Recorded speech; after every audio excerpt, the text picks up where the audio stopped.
Maithili express की शानदार प्रस्तुति।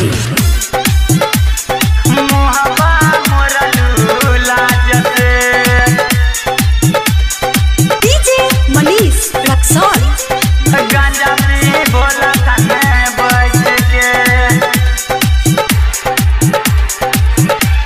खुशी रिकॉर्डिंग स्टूडियो बलुआहा।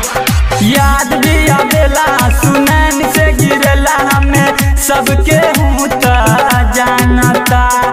याद भी आवेला सुनैन से गिरला हमें सबके हूँ जानता।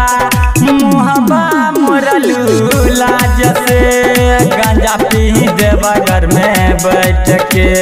गांजा पी बोला तने बैठ के। गांजा पी बोला तने बैठ के।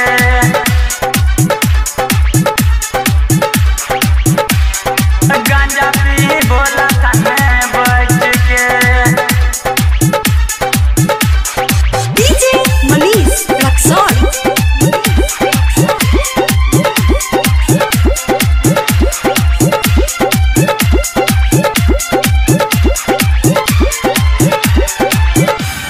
बेलौरो में तू चल जाइबू। बेलौरो में तू चल जाइबू। हमारो दिलवा तरफेला। हमारो दिलवा तरफेला। बेलौरो में तू चल जाइबू। हमारो दिलवा तरफेला। उजाला में अंधेरा कैलू ऐसा दिल में जखम देलू। तोहर खुशी खातिर हम तमरब ई त नसीब के बात बा। ई त नसीब के बात बा। मुहबा मोरलू लाज से गांजा पी देवा घर में बैठ के। अरे गांजा पी बोला तने बैठ के। गांजा पी बोला तने बैठ के।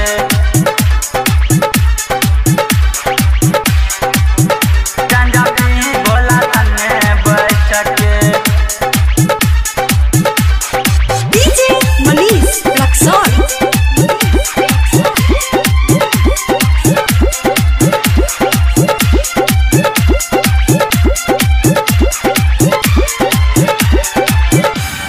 तोहर कहानी बताइब हम।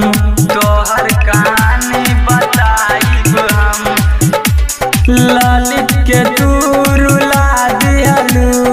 ललित के तू रुला दिहलू। तोहर कहानी बताइब हम। ललित के तू रुला दिहलू। तोहर त प्यार झूठा रहले जिया कैसे मायूसी लेके। मोरा अकल साथी पास बाले की तू त जान दूर भलू। अरे तू त जान दूर भलू। गांजा पी देवा घर में बैठ के। अरे मुहबा मोरलू लाज से गांजा पी देवा घर में बैठ के। खुशी रिकॉर्डिंग स्टूडियो बलुआहा।